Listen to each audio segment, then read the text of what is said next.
नमस्कार दोस्तों, आप देख रहे हैं डेली न्यूज़ और मैं अनूप थपलियाल। दोस्तों, राज्य सरकार की सूचना के अधिकार के प्रति उदासीनता के चलते हुए यहाँ पर भ्रष्टाचार अपने चरम पर जा रहा है और तमाम विभागों में मौजूद लोक सूचना अधिकारी सूचनार्थी को कोई सही सूचना यहाँ पर उपलब्ध नहीं करा रहे हैं। तमाम तरह के ऐसे मामले आपके सामने आते रहे हैं और आ रहे होंगे, जिनमें अक्सर देखा गया है कि लोक सूचना अधिकारी या तो सूचनाओं पर, दस्तावेजों पर कुंडली मारकर बैठे हुए हैं और यदि सूचनार्थी को सूचना उपलब्ध कराते भी हैं तो वह भी गोल मटोल तरीके से। दोस्तों, गौरतलब है कि सन 2005 में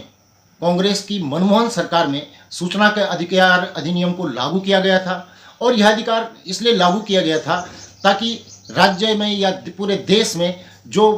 दस्तावेजों के जरिए कार्यालयों में व्याप्त भ्रष्टाचार है उसको आम आदमी सूचना के माध्यम से प्राप्त कर सके और ऐसे भ्रष्टाचारों को उजागर कर सके। अब मैं यहाँ पर बात करूँगा कोटद्वार के सब रजिस्ट्रार कार्यालय तहसील की, यानी कोटद्वार तहसील में स्थित सब रजिस्ट्रार कार्यालय में लोक सूचना अधिकारी किस तरह से यहाँ पर सूचना के अधिकार अधिनियम की धज्जियाँ उड़ाकर धामी सरकार की पोल खोल रहे हैं। साथ ही मोदी जो भय और भ्रष्टाचार मुक्त भारत की बात करते हैं, उसके जो पोल यहाँ पर लोक सूचना अधिकारी द्वारा खोली जा रही है उसके बारे में आज हम बात करेंगे। दोस्तों, कुछ दिन पूर्व हमने अपने एक बुलेटिन में दिखाया था कि कोटद्वार में अनुसूचित जाति और जनजाति की ज़मीनों को यहाँ पर जातियाँ बदलकर या उनकी जातियाँ छुपाकर धड़ल्ले से रजिस्ट्रार कार्यालय में भू माफियाओं के साथ मिलीभगत के चलते बेचा जा रहा है। और इसी संदर्भ में हमारे द्वारा सब रजिस्ट्रार कार्यालय कोटद्वार में जब सूचना के अधिकार अधिनियम के अंतर्गत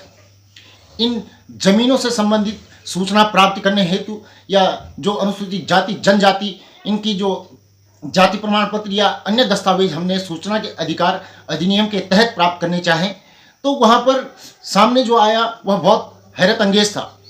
चूँकि हम पहले ही कह चुके हैं कि यहाँ पर कार्यालय में भ्रष्टाचार बृहद रूप में व्याप्त है और भू माफियाओं की मिली भगत के चलते यहाँ पर गरीबों की, अनुसूचित जाति जनजाति की ज़मीनों को लगातार खुर्द-बुर्द किया जा रहा है, उनकी जातियाँ छुपाई जा रही हैं। कई जगह तो शायद नाम बदलने की तक की यहाँ पर घटनाएं सामने आ चुकी हैं। अभी हाल ही में कुछ समय पूर्व आपने सुना होगा कि मृत व्यक्ति भी यहाँ पर रजिस्ट्रार कार्यालय से रजिस्ट्री कर चले जाते हैं। तो इसी संदर्भ में हमने कुछ सूचनाएं वहाँ से चाहिए थी जिनका कि लोक सूचना अधिकारी द्वारा गोल मटोल जवाब हमें दिया गया है। मैं यही कहना चाहूँगा कि प्रदेश की धामी सरकार जो डबल इंजन होने का भी दावा करती है, वहाँ पर ऐसे लोक सूचना अधिकारी इस सरकार की पोल खोल रहे हैं और साथ ही साथ वहाँ पर जो भ्रष्टाचार व्याप्त है उन दस्तावेजों को उजागर करने के लिए करने से डर रहे हैं, क्योंकि कहीं भ्रष्टाचार की पोल न खुल जाए, यह डर उन अधिकारियों को सता भी रहा है। दोस्तों, लोक सूचना अधिकारी किस तरह यहाँ पर सूचना के अधिकार अधिनियम की धज्जियां उड़ा रहे हैं उसकी एक वानगी यह है। यह देखिए, हमने कोटद्वार में जो यहाँ पर अनुसूचित जाति जनजाति और बोक्सा जनजाति की जमीनों को खुर्द-बुर्द करने का एक बड़ा खेल भू माफियाओं के साथ मिलकर कोटद्वार तहसील के अंतर्गत चल रहा है, उसके बारे में हमने कुछ जनजातियों की जाति प्रमाण पत्र और अन्य महत्वपूर्ण दस्तावेज जब सब रजिस्ट्रार कार्यालय कोटद्वार से जानना मांगे, सूचना के अधिकार अधिनियम के तहत मांगना चाहे, तो वहाँ पर मौजूद लोक सूचना अधिकारी द्वारा हमें गोल मटोल जवाब देकर उन महत्वपूर्ण दस्तावेजों को छुपा लिया गया। इससे इतना तो स्पष्ट है कि धामी सरकार में लोक सूचना अधिकारी आम जनता को सूचनाएं देना नहीं चाहते और उन महत्वपूर्ण दस्तावेजों के ऊपर कुंडली मारकर बैठे हुए हैं जिन दस्तावेजों से इनके और अन्य के भ्रष्टाचार की यहाँ पर पोल खुल सकती है। दोस्तों, सिर्फ इतना ही कहना चाहूँगा कि प्रदेश की धामी सरकार जो मोदी सरकार के भय और भ्रष्टाचार मुक्त के नारे को लेकर आम जनता के बीच में अभी जा रही है, अगर उसकी यही भय और भ्रष्टाचार मुक्त शासन की बात है, जहाँ पर एक मूलभूत अधिकार RTI को भी लोक सूचना अधिकारी द्वारा यहाँ पर या तो धज्जियाँ उड़ा दी जाती हैं या लोगों को गोलमोल जवाब देकर टाल दिया जाता है। क्या यही आपके भय और भ्रष्टाचार मुक्त उत्तराखंड की नींव है? क्या ऐसे ही अधिकारी आपको आगे जाकर 2024 में या आने वाले समय में चुनाव जिताने के लिए महत्वपूर्ण भूमिका निभाएंगे, और वो भी राजस्व जैसे महत्वपूर्ण विभाग में? और साथ ही अनुसूचित जाति जनजाति, जिन जाति जनजातियों को आगे बढ़ाने की बात दिन ब दिन आए दिन मोदी करते रहते हैं, आप करते रहते हैं या अन्य आपके पार्टी का कोई अन्य नेता करता रहता है, वहाँ पर ऐसे अधिकारी अगर इस तरह के कार्य कर रहे हैं तो मैं पूछना चाहता हूं धामी सरकार से कि आप इनके ऊपर क्या कार्रवाई करेंगे?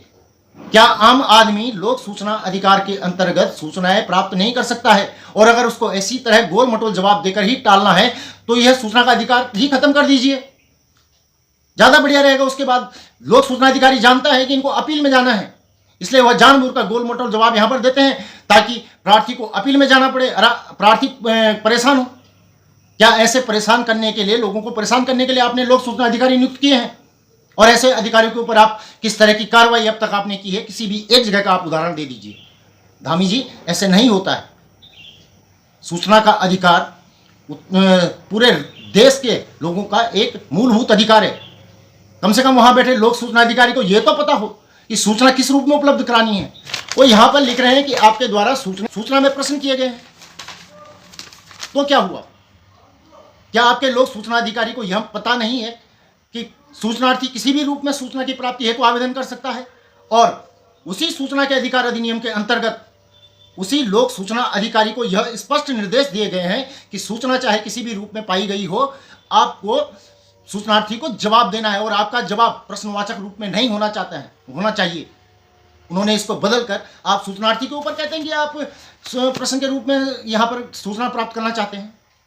ऐसे अधिकारियों के ऊपर अगर आप कार्रवाई नहीं करते और इसी तरह अगर अनुसूचित जाति, जनजाति और बोक्सा जनजाति की जमीनों को खुर्द-बुर्द किया जाता रहा तो धामी जी 2024 भी नज़दीक है, और उससे पहले यहाँ पे नगर निगम के जो चुनाव, निकाय चुनाव यहाँ पर होने हैं, उनमें ऐसे अधिकारी आपकी सरकार के ऊपर जो धब्बा लगाएंगे,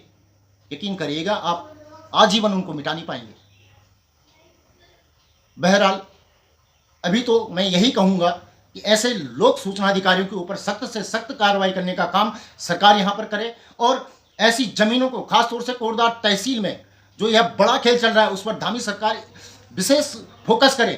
ताकि गरीब लोगों की ज़मीनों को बचाया जा सके। अनुसूचित जाति, जनजाति जिनकी ज़मीनों को बेवकूफ़ बनाकर और प्रशासन के साथ मिलकर यहाँ पर भूमाफिया भेज देते हैं, उनको बचाया जा सके, उनकी रक्षा की जा सके, उनके अधिकारों को बचाया जा सके।